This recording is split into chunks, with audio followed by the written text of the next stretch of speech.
Une très belle journée, une très belle réussite avec plus de 500 inscrits à cette journée technique organisée par le syndicat des équipements de la route autour des métiers du balisage, de la signalisation temporaire et des dispositifs de retenue. Une journée qui réunit à la fois les acteurs publics et privés autour des thématiques d'actualité, de développement, d'avenir et d'avenir des équipements de la route et de la sécurité routière. Un bilan très positif qui nous encourage à organiser à nouveau d'autres journées pour l'ensemble des métiers du syndicat. C'est déjà un événement qu'on avait organisé il y a 3 ans avec pas mal de succès mais beaucoup moins de monde. On avait pour objectif à l'époque de présenter nos métiers à nos clients les gestionnaires de réseau. On leur avait présenté nos produits, les contextes normatifs réglementaires qui constituent l'environnement d'installation et de fabrication de nos produits. Et passé cette étape en fait d'explication, on s'était donné pour objectif d'apporter des solutions concrètes à nos clients. Donc fort de ce premier événement en 2022, on a identifié leurs questions, leurs besoins, leurs problématiques et on a fait en sorte cette année de réorganiser un événement beaucoup plus technique, beaucoup plus précis pour répondre à ces enjeux de sécurité. Parce que n'oublions pas qu'en 2024, il y a eu encore sur nos réseaux français, sur nos routes françaises, plus de 3000 morts, plus de 70 000 blessés et surtout la moitié de ces décès sur obstacles fixes, c'est-à-dire des obstacles type des arbres ou piles de pont qui jalonnent nos réseaux et qui ne sont pas protégés par des dispositifs de retenue. Voilà, donc l'enjeu aujourd'hui, modestement, c'est de venir apporter des solutions innovantes, techniques et aussi des matériels d'installation de ces produits pour répondre à ces enjeux sécuritaires de nos clients.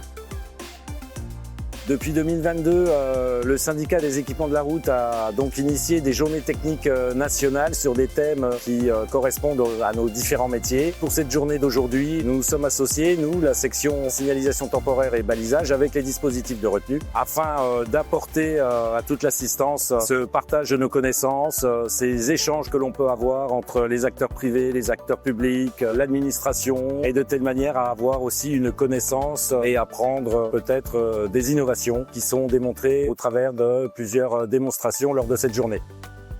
Dans la profession des équipements de la route, on prend en compte le réchauffement climatique. Au CER, on a commencé à mettre en place une stratégie qui est mesurer, analyser et améliorer l'empreinte environnementale pour tous les équipements de la route. Actuellement, on est en train de travailler sur définir des critères communs à tous les équipements de la route identiques pour que ces empreintes environnementales puissent être comparables et qu'elles puissent être facilement accessibles à nos clients et travailler sur l'intégration de ces valeurs et de ces empreintes dans l'outil SafeTP qui est l'outil qui va permettre de comparer les empreintes environnementales des produits. Les trucks montés d'atténuateurs, donc les absorbeurs de choc montés sur le véhicule, sont considérés comme des dispositifs de retenue et donc au titre du code de la voirie doivent être réglementés à partir d'un arrêté de performance pris par le ministère des Transports. Actuellement, c'est un produit qui est importé en France, donc qui est fabriqué à l'étranger et en tant que tel n'a pas fait l'objet de cet arrêté de définition des performances ni d'ailleurs d'une certification. Nous sommes actuellement dans une phase d'expérimentation couvert par un arrêté d'expérimentation que va prendre prochainement le ministère des Transports qui va être ouvert à l'ensemble des gestionnaires sous certaines conditions. Donc quelles sont ces conditions ?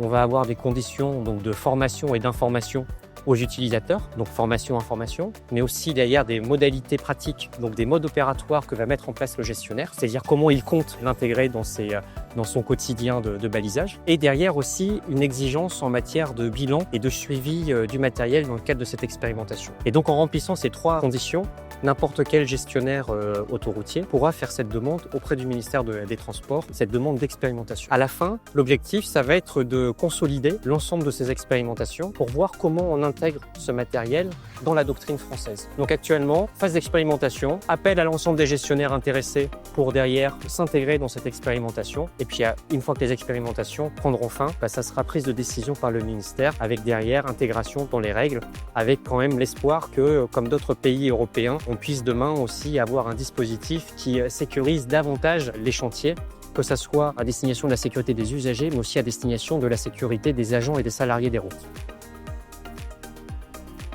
Donc la normalisation permet de réunir autour d'une table tout l'écosystème les industriels, les collectivités territoriales, les donneurs d'ordre, etc. Avec l'entrée en vigueur du nouveau règlement sur les produits de la construction d'une part et la prise en compte désormais obligatoire de l'empreinte environnementale du produit dans les futurs travaux de normalisation, les sujets sont très nombreux tant au niveau français et européen et nous avons besoin de vous pour contribuer à tous ces travaux de normalisation. Donc n'hésitez plus et venez nous rejoindre au sein des différentes commissions de normalisation.